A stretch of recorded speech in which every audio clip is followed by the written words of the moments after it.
आगे बढ़ते हैं और बीएलएस इंटरनेशनल के मैनेजमेंट से बात करते हैं। बीएलएस इंटरनेशनल की सब्सिडरी के आईपीओ पर आउटलुक क्या है, वीजा आवेदन में रिकवरी कब तक होती नजर आ सकती है और साथ ही बिजनेस स्ट्रक्चर को लेकर एक्सपेंशन प्लान्स क्या है, इस पर बातचीत करने के लिए कंपनी के मैनेजमेंट हमारे साथ मिस्टर शिखर अग्रवाल जुड़ गए हैं। मिस्टर अग्रवाल, स्वागत है आपका ईटी नाउ स्वदेश पर। अपना समय देने के लिए आपका शुक्रिया।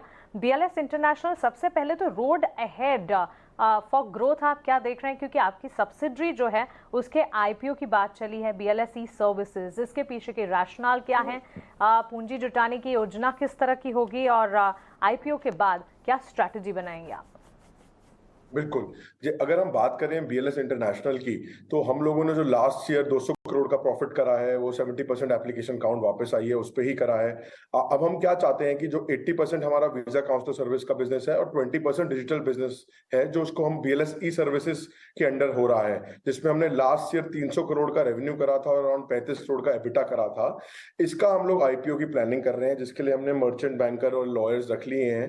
रीजन ये है कि हम लोग ये चाहते हैं कि जो पैसा आए आईपीओ के बाद, primary shear holding, primary shear आएंगे, नए शेयर इशू होंगे, कंपनी में पैसा आएगा, इसको हम बीएलएस ई सर्विसेज की ग्रोथ में यूटिलाइज करें, एक्वायर करने के लिए नई कंपनी डिजिटल सर्विस के अंदर, और जो नए कॉन्ट्रैक्ट्स हमारे पास आने वाले हैं ई सर्विसेज के अंदर, उसके अंदर डिप्लॉय करने के लिए, ऑफिस खोलने के लिए हमें पैसे की रिक्वायरमेंट रहेगी।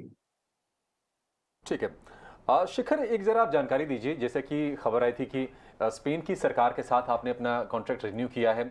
आप ये बताइए कि अभी आप दुनिया भर में कितनी सरकारों के साथ, कितने देशों के साथ मिलकर काम कर रहे हैं, और मार्जिन्स क्या एक समान होते हैं या फिर वो वेरी करते हैं, और किस रेंज में होते हैं मार्जिन्स?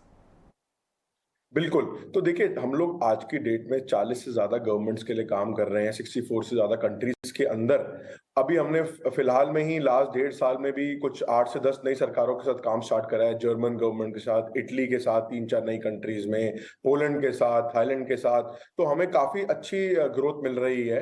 और मार्जिन्स की जहां तक बात करें, तो कंसोलिडेटेड लेवल पे हम लोगों के मार्जिन्स बढ़ रहे हैं। लास्ट 1-2 सालों में भी 1-2% मार्जिन्स बढ़े हैं। आज हम 15 से 16% एबिटा मार्जिन पे वीजा काउंसलर बिजनेस चल रहा है, जो आगे वाले टाइम में भी हमें लगता है और बढ़ेगा। तो कई कंट्रीज में डेफिनेटली मार्जिन ज्यादा होते हैं, कई में लेस, बट कंसोलिडेट लेवल पे हम लोग 15 से 16% मार्जिन एबिटा मार्जिन कर रहे हैं। Okay mister Agarwal, last year के अगर डेटा देखें, आपकी रिकवरी जो है ऑलमोस्ट 70% की रिकॉर्ड हुई थी। इस साल के रेवेन्यू प्रोजेक्शंस अगर आप हमें बता पाएं। देखिए, हमने जो लास्ट ईयर नंबर करे थे वो 100% ग्रोथ थी 2019 pre Covid full year level पे।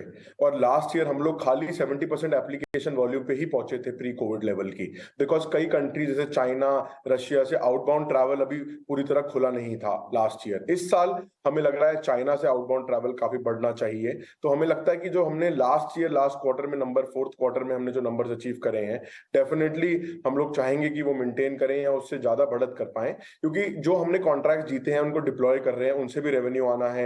एग्जिस्टिंग जो हमने स्पेन का दोबारा कॉन्ट्रैक्ट जीता है, उसमें एक और category of visa, work visa में आउटसोर्स हो चुका है, जिससे भी हमारी एप्लीकेशंस और बढ़ेंगी। उसके अलावा भी बहुत बड़ी अपॉर्चुनिटी है, $1.5 बिलियन के टेंडर्स आ रहे हैं जो हम बिड भी कर रहे हैं, कई कई रिजल्ट भी आ रहे हैं, जीत भी रहे हैं। और भी अगर हम जीतते हैं उनमें से कुछ, तो रेवेन्यू प्रॉफिटेबिलिटी और बढ़ेगी वीजा काउंसलर सर्विस की। और डिजिटल सर्विस बिजनेस में भी बहुत बड़ी ग्रोथ देखते हैं हम। ओके मिस्टर अग्रवाल, आपका शुक्रिया हमारे साथ जुड़ने के लिए, सवालों के जवाब देने के लिए, और आने वाले क्वार्टर्स के लिए आपको ढेरों शुभकामनाएं। Thanks for being with us. Have a nice day.